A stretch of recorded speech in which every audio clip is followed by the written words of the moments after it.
चलो बस करो, मुझे घर जाना है। आलोक इंतजार कर रहा होगा। अरे तुम भी कहाँ चक्कर में पड़ी हो? मुझे छोड़कर उस 4th क्लास की नौकरी करने वाले कर्मी के पास जाने की जल्दी है तुम्हें। अब क्या ही कहूँ, जो भी है जैसा भी है पति है, निभाना तो पड़ेगा ही। अरे तलाक क्यों नहीं दे देती उसे? अरे यार, अभी अभी ही प्रमोशन हुआ है मेरा, अभी कोर्ट के चक्कर में नहीं फंसना मुझे अपना करियर देखना है। अरे मेरी जान, क्यों चिंता करती हो? तुम्हारा प्रमोशन तो मैंने ही कराया था ना, मेरे होते हुए क्या डर तुम्हें?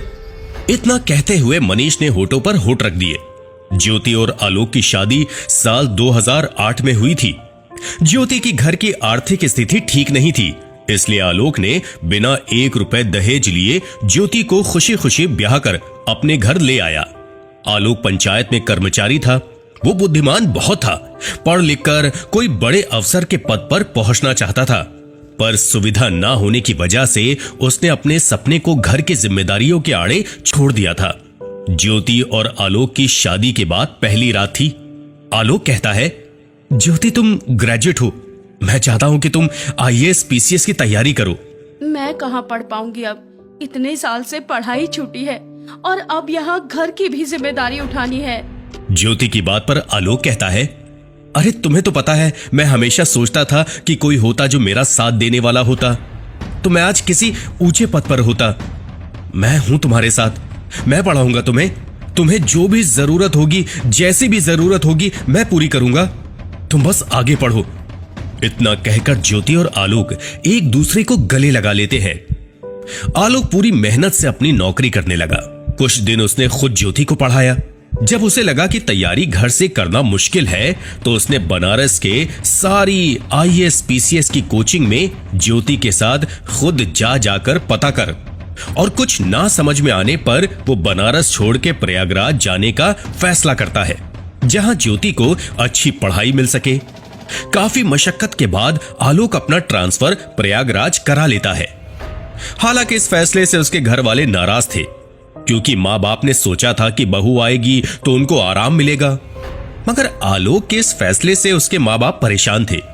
आलोक को अंदर ही अंदर गिलानी महसूस हो रही थी, पर उसे लगता था कि ज्योति कुछ पढ़ लिख जाए, कुछ बन जाए, तो उसके माँ बाप का ध्यान और अच्छे से रख लेगी।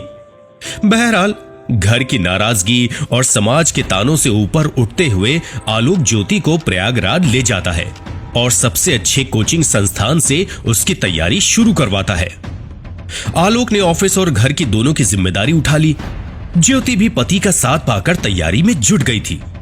3 साल की मेहनत के बाद ज्योति की मेहनत रंग लाती है, या कह सकते हैं कि आलोक की मेहनत रंग लाती है, और ज्योति का PCS में सिलेक्शन हो जाता है। आलोक, मैंने कर दिखाया। मुझे पता था मैं एक आम हाउसवाइफ बनकर नहीं रहूंगी।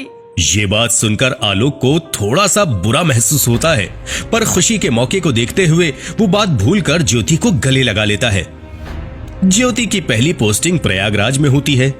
ज्योति धीरे धीरे काम में व्यस्त हो जाती है। आलोक पर वो ध्यान ही नहीं देती। सरकारी आवास मिलने के बाद से उसका व्यवहार आलोक के प्रति ऐसा हो गया था जैसे कि आलोक उसके घर में किराएदार हो। प्रयागराज से जब ज्योति का पहला ट्रांसफर हो रहा था, तो ज्योति ने एक बार भी ट्रांसफर रोकने का प्रयत्न नहीं किया, मगर उसे एक पल नहीं लगा आलोक को छोड़ दूसरे शहर जाने में। आलोक कहता है, ज्योति क्या ये ट्रांसफर रुक नहीं सकता? रुक भी जाता तो भी मैं नहीं रुकती आलोक। क्यों ज्योति, क्या मेरे साथ रहने में कोई दिक्कत है तुम्हें? नहीं, पर मुझे बाहर निकलना है, करियर को और आगे ले जाना है, बस। और इससे ज्यादा मैं कुछ नहीं बोल सकती तुमसे। आलोक हताश शांत बैठ जाता है। ज्योति लखनऊ चली जाती है। नया शहर ज्योति को भा रहा था। अफसर का भोकाल और अच्छे अच्छे सीनियर अफसर की मौजूदगी में ज्योति अब अपना अतीत भूल चुकी थी। यहाँ एक ऑफिसर पार्टी में उसकी मुलाकात अपने सीनियर मनीष से होती है। मनीष कहता है, हेलो ज्योति। Hello sir. मैंने सुना है तुम्हारी 16th रैंक आई थी PCS एग्जाम में। Yes sir. That's good. Young age में इतनी अच्छी उपलब्धि पाई तुमने।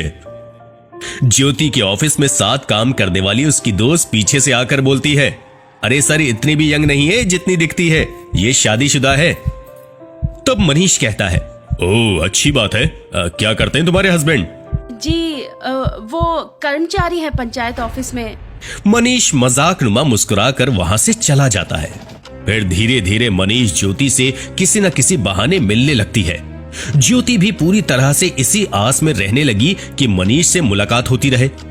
एक रोज ज्योति के सरकारी आवास के घर का दरवाजा खटकता है। ज्योति गेट खोलती है। अरे सर, आप यहाँ? अरे मैं ऑफिस गया था तुम्हारे, तो पता चला आज तुम छुट्टी पर हो, तुम्हारी तबीयत खराब है, तो मैंने सोचा कि तुम्हारा हाल पूछाऊं।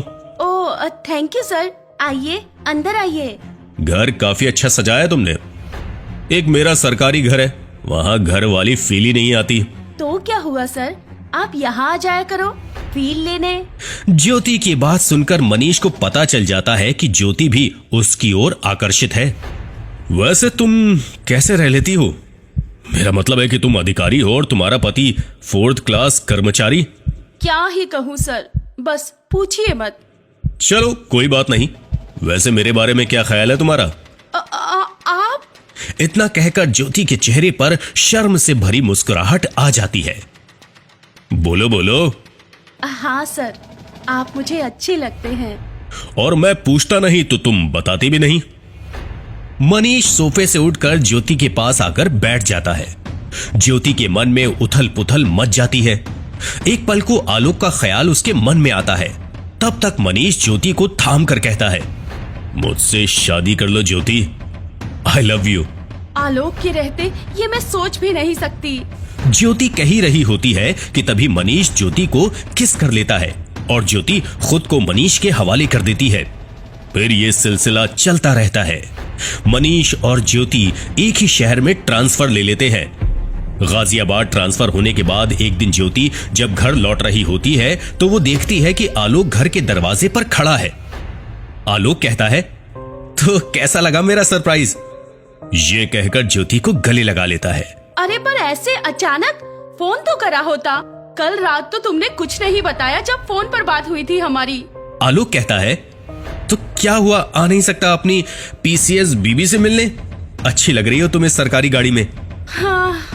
ज्योति और आलोक घर के अंदर आ जाते हैं। आलोक कहता है, अरे ये घर कितना बड़ा है ना, याद है तुम्हें प्रयागराज में जब तुम तैयारी कर रही थी तो हम एक कमरे में रहते थे, और आज देखो। क्योंकि वो तुम्हारी मेहनत का था और ये मेरी मेहनत का है। तुम्हारा मेरी क्या बात है इसमें ज्योति? खैर अब सुनो असल बात। हाँ बोलो। मैंने अपना ट्रांसफर गाजियाबाद ले लिया है। तुम बता रही थी ना कि अब 4-5 साल तुम यहीं रहोगी, इसलिए मैंने सोचा अब आराम से हम दोनों साथ रहेंगे। अरे यार, अभी अभी मेरा करियर शुरू हुआ है, अभी प्रमोशन हुआ है, अब तुम आ गए हो, तुम्हें देखूंगी या अपने ऑफिस को? शायद तुम थक गई हो इसलिए गुस्से में हो, पर ज्योति याद है मैंने भी सब मैनेज किया था, ऑफिस और घर का काम, ताकि तुम पढ़ सको ठीक से। वाह, बस आते ही गिनाना शुरू कर दिया। कितनी मेहनत थी तुम्हारी, रुको अभी बताती हूँ कितनी मेहनत थी तुम्हारी। ज्योति जाकर अलमारी खोलती है। वो नोटों की 4-5 गड्डियां उठाकर आलोक के सामने फेंक देती है और कहती है, कम पड़े तो और बता देना। आलोक दंग रह जाता है। ज्योति, इतने रुपए तुम्हारे पास कैसे आए? मुझे मालूम है कि अधिकारी की तनख्वाह अच्छी होती है, पर इतनी भी नहीं। कहीं तुम रिश्वत तो नहीं लेती हो? ज्योति कुछ बोलती नहीं है और कमरे में चली जाती है। अगले दिन आलोक और ज्योति अपने अपने काम पर चले जाते हैं। शाम को आलोक जब घर पर आता है तो एक और सरकारी गाड़ी खड़ी देखता है आवास के बाहर। आलोक अंदर आता है तो मनीष वहां बैठा होता है। मनीष और ज्योति बहुत पास बैठे होते हैं, मगर आलोक के आते ही ज्योति थोड़ा सकपकाकर दूर बैठ जाती है। तभी आलोक कहता है, हेलो सर, कैसे हैं? मैं ज्योति का हस्बैंड हूँ। ओह अच्छा, तुम ज्योति के हस्बैंड हो? आलोक, ये मेरे सर है, थोड़ा ऑफिस से रिलेटेड काम कर रहे थे हम, तुम रूम में आराम करो। आलोक वहां से चला जाता है। मनीष और ज्योति की हंसने की आवाज उसके मन में बहुत सारे सवाल ला रही थी, पर वो सोचकर शांत हो जाता है कि ज्योति अफसर रैंक पर है तो वो सब इसके काम का हिस्सा होगा। दिन धीरे धीरे बीत रहे थे। आलोक का होना ना होना ज्योति के लिए मायने नहीं रखता था। वो सुबह काम पर चली जाती थी और शाम को किसी न किसी बात पर आलोक से बहस करके सो जाती थी।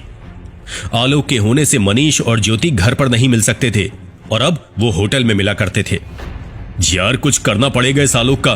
जो भी करो, पर बात ये है कि मुझे तुम्हारे पास ही रहना है। चलो ठीक है, मैं कुछ सोचता हूँ। एक बार आलोक छुट्टी लेकर अपने माँ बाप के पास गया। मनीष और ज्योति को पूरा मौका मिल गया था मौज करने का। ऐसे ही एक शाम अचानक आलोक वापस लौट आता है। वो देखता है कि मनीष की कार बाहर खड़ी है। कई बार मनीष घर आ चुका था तो आलोक को अब कोई हैरानी नहीं हुई। ज्योति को नहीं पता था कि आलोक आ जाएगा।